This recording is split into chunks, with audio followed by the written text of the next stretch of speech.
Welcome जी मेरे social media platform से मैं हूं वकार बकास। और आप बरकत के केस के सिलसिले में इस वक्त हम लाहौर में हैं। आज पूरा दिन अदालत में गुजरा, उसके बाद FIA दफ्तर और दीगर मसरूफियात। आज के दिन की अपडेट, आज अदालत ने नईम भट्टो साहब ने दो रोज़ा जिस्मानी रिमांड और आपका मजीद दे दिया है। मगर आज के दिन के ऊपर बात करने से पहले कल का दिन बड़ा अहम दिन था, और कल के दिन पर बात करने से पहले आपको बताते चलेंगे यह कहानी शुरू कैसे हुई, क्योंकि मसरूफियात इस कदर थी, चक्कर इतने थे और बाकी जो चीज़ें थी, इतनी एंगेजमेंट थी कि आपके सामने पूरी कहानी खोलकर बयान ही कर सका। मामला शुरू होता है जी इस्लामाबाद हाई कोर्ट से। इस्लामाबाद हाई कोर्ट की कैंटीन में NCCIA के ऑफिसर वहाँ पर उनके जिम्मेदारान सोहराब बरकत के साथ बैठकर चाय पीते हैं, चाय के ऊपर यकीन दहानी कराते हैं और बताते हैं कि आज ही हमने आपका लेटर अपने DG साहब से लेकर जमा करवा दिया। हम आपको सुनते हैं, हम आपके प्रोग्राम्स देखते हैं, हम आपको बड़ा पसंद करते हैं, आप जाएं जी, आपको कोई नहीं रोकेगा। अब एक अदारे के जिम्मेदारान लेटर देते हैं, अदालत उसे सर्टिफाइड करती है। वो लेटर की कॉपी अदालत के अहकामात लेकर सोहराब इस्लामाबाद एयरपोर्ट पर जाते हैं ब्राज़ील यूनाइटेड नेशन की कॉन्फ्रेंस में शिरकत करने के लिए। तो वहाँ पर उन्हें पता चलता है कि जी इमिग्रेशन काउंटर पे कि सिस्टम अपडेट नहीं है, तो सोहराब को वो जाने नहीं देंगे। अब सिस्टम क्यों नहीं अपडेट, ये कुछ पता नहीं। वहाँ पर कुछ लोग आते हैं, सोहराब को कहते हैं जी आप हमारे साथ चलें। वो उन्हें ले जाते हैं, वहाँ से लेकर कहाँ जाते हैं कुछ पता नहीं। पूरा दिन, ये रात की कहानी है, रात गए उन्हें गिरफ्तार किया जाता है, पूरा दिन उन्हें कहाँ रखा जाता है कुछ पता नहीं। पूरे दिन के बाद सोहराब जब हम इस्लामाबाद हाई कोर्ट चले जाते हैं, वहाँ पिटीशन फाइल कर देते हैं। दूसरे दिन जब पिटीशन हमारी लगती है तो जाकर वहाँ हम पूछते हैं जी सोहराब कहाँ है। NCCIA के वकील वहाँ पर ये कहते हैं जी सोहराब लाहौर में पेश हो चुके हैं, जबकि उस वक्त लाहौर में एक ही अदालत है जुडिशल मजिस्ट्रेट नईम भट्टो साहब की, उसके बाहर हमारे लोग मौजूद हैं। उन्होंने कहा जी यहाँ पर अभी तक सोहराब को पेश नहीं किया। हमने जब वहाँ पर थोड़ा सा प्रेशर बिल्ड किया, उन्हें बताया, जज साहब को आगाह किया सारे मामला से, मोहम्मद आसिफ साहब को। उन्होंने कहा जी आज ही आप रिपोर्ट जमा करवाएं कि आपने लाहौर पेश कर दिया। फिर 2 घंटों बाद तैयारियां की गई और सोहराब को लाहौर में नईम भट्टो साहब की अदालत में पेश कर दिया गया। पेश करने के बाद यहाँ से रिमांड लिया गया, चूँकि हमारी लीगल टीम यहाँ पर मौजूद नहीं थी, और रिमांड लेकर वो चले गए। अब कहानी ये होती है कि जी 4 रोज़ा जिस्मानी रिमांड गुजरता है और कल के दिन सोहराब को वापस जुडिशल मजिस्ट्रेट साहब के सामने पेश किया जाता है। नईम भट्टो साहब कहते हैं जी NCCIA के वकीलों से कि बताएं आप क्यों आए हैं यहाँ पर। उन्होंने कहा जी हमें रिमांड चाहिए। उन्होंने कहा जी रिमांड क्यों चाहिए। कहते हैं जी वो रिमांड इसलिए चाहिए क्योंकि सोहराब एक सहाफ़ी हैं, वो बैन प्लेटफॉर्म है उसके साथ काम करते हैं।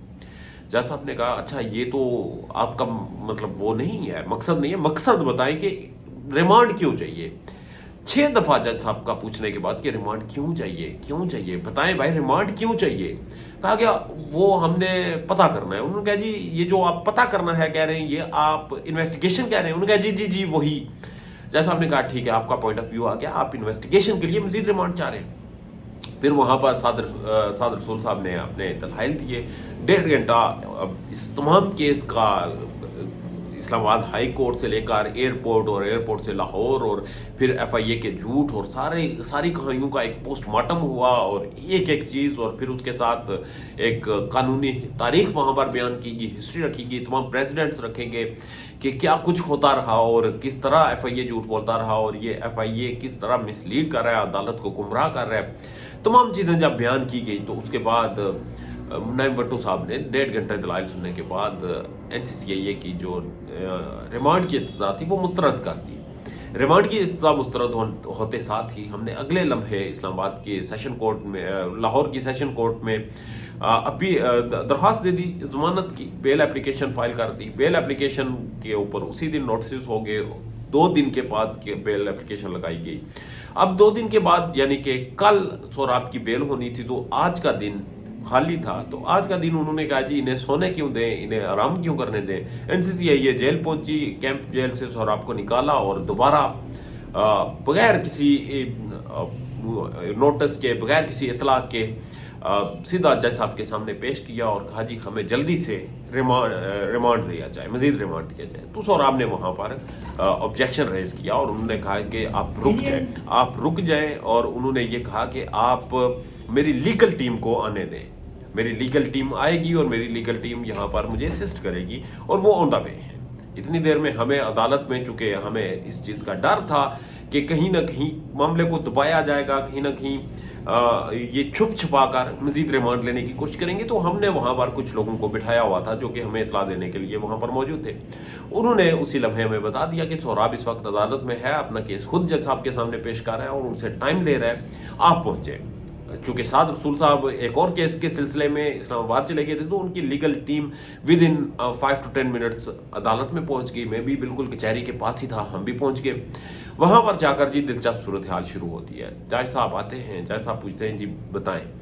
कहा गया जी एक और FIR है, क्योंकि इस्लामाबाद हाई कोर्ट में FIA ने ये कहा था कि सोहराब के ऊपर तो कोई FIR नहीं है, हम तो इन्हें क्लियरेंस दे रहे हैं, आप जाएं। एक और FIR है और ये 2024 की FIR है, और ये FIR siyaset.pk पर है और अदील हबीब और उनके, जाहिर सी बात है, उनके साथ दीगर लोगों पर है। आप जी उस FIR में आ जाते हैं। उस FIR में है क्या? उस FIR में ये है जी, सोहराब बरकत siyaset.pk पर काम करते हैं, अदील हबीब का ये प्लेटफॉर्म है, और अदील हबीब जो है ये अपने प्लेटफॉर्म के ऊपर एंटी इस्टेब्लिशमेंट मुहिम चलाते हैं। एंटी इस्टेब्लिशमेंट काम होता है वहाँ पर, तो इसलिए हमें रिमांड चाहिए।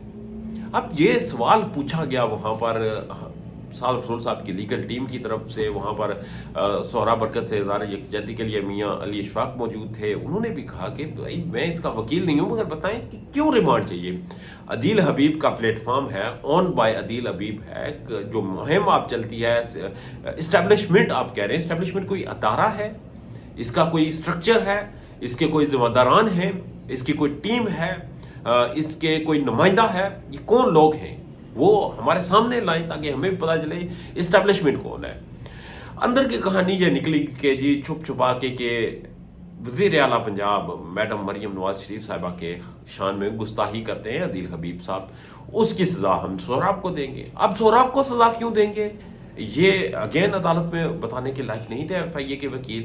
खैर वहाँ फिर 1 घंटा तवील दलाइल होने के बाद, वहाँ पर एक लंबा प्रोसीजर चलने के बाद, अदालत में सैकड़ों लोगों के होने के बावजूद अदालत ने आज मजबूरन रिमांड 2 दिन का दे दिया है। अब यहाँ पर एक दिलचस्प सूरत हाल होती है। कल का जो रिमांड मुस्तरद हुआ था, उसकी तकलीफ किसी को बड़ी सख्त हुई थी, वो तकलीफ बहुत शदीद थी और उस तकलीफ का अजाला करना ज़रूरी था। तो उसके लिए सोहराब को फिर siyaset.pk की एक FIR ढूंढी गई, और उस FIR के जो कि नोटिस भी सर्व नहीं हुए, उस FIR के ऊपर अदील हबीब को बिल्कुल कोई इतला भी नहीं दी गई, उसके ऊपर कोई कार्रवाई भी नहीं की गई। अचानक से ये FIR निकाली गई और ये FIR सामने रख दी गई। अब ये सारा आज के दिन का अहवाल था। इसके ऊपर जो कोर्ट ने फैसला दिया, 2 दिन का रिमांड दे दिया, 30 दिन के रिमांड की बहरहाल इस्तदा की गई थी। अब 2 दिन FIA ये चेक करेगा कि ये जो मैडम मरियम नवाज शरीफ साहबा के शान में जो गुस्ताखी हुई है, ये गुस्ताखी क्या सोहराब बरकत ने की है, क्या सोहराब बरकत के पास siyaset.pk की एक्सेस है या कुछ नहीं, ये दीगर चीज़ें हैं। बहरहाल जी इसका एक और एंगल भी है, इस सारे केस का एक और लेंस भी है, और वो है जम्मू कश्मीर अवामी एक्शन कमेटी। सोहराब बरकत के जो अकाउंट बैन हुए थे, FIR तो बहुत पहले से हैं, कोई 2024 से हैं, कोई उससे भी पहले से हैं, उसके बाद भी है। आज भी हमने लाहौर में भी ये जुडिशल मजिस्ट्रेट साहब की अदालत में भी ये इस्तदा रख दी है कि हमें बताया जाए कि सोहराब बरकत के ऊपर कितनी FIR से मज़ीद, और हमें ये भी बताया जाए, हमने इस्लामाबाद में भी एक पटिशन फाइल कर दिया कि ओवरऑल पूरे पाकिस्तान में सोहराब के ऊपर कितनी FIR है। बहरहाल ये एक हमारा इस वक्त FIR ढूंढने का एक सिलसिला है, मगर अवामी एक्शन कमेटी का जो मामला है वो बड़ा संजीदा है। मुबैना तौर पर यह खबर मिली है कि सोहराब बरकत से अवामी एक्शन कमेटी के हवाले से कुछ सवालात किए गए हैं, पूछा गया है, जानने की कोशिश की गई है, और ये भी पता चला है कि पूछा जा रहा है कहीं के कहा जा रहा है कि पूछा जाए कि सोहराब बरकत बताए कि अवामी एक्शन कमेटी की फंडिंग कहाँ से होती है, अवामी एक्शन कमेटी के पीछे कौन है, ये राय बनाने, बयानियाँ बनाने के पैसे कितने लेते हैं, ये बयानिया कैसे बनता है, ये हमें बताया जाए। तो जवाब बड़ा सादा सा है कि बयानिया बनाया नहीं जाता। बयानिया बनाने के लिए कोई आपके पास तरकीब नहीं होती, कोई आपने इसकी रेसिपी नहीं तैयार करनी होती।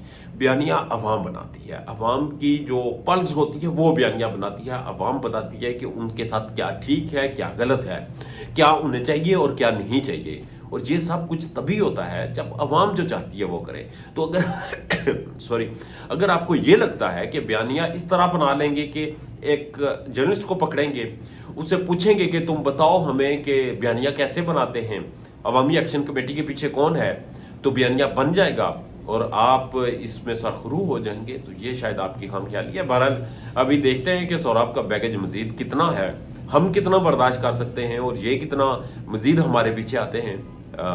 फॉलो करते रहिएगा, अपडेट आपको देते रहेंगे। देर से अपडेट देने के लिए माजरत, कोशिश करेंगे कल से आपको अदालत से ही बराह रास्त आपको इतला दी जाए, तमाम चीज़ें बताई जाएँ। कल बेल की एप्लीकेशन है, बेल उसके ऊपर मिलती है या नहीं, और उसके बाद मजीद जो है हमें जुमे को सोहराब की अगेन हम वटो साहब की अदालत में पेश किया जाएगा और फिर देखेंगे कि वहाँ क्या सूरत हाल बनती है। अपना और अपने चाहने वालों का ढेर ज़्यादा ख्याल रखिएगा। इजाज़त दीजिए, अल्लाह ने के बाद।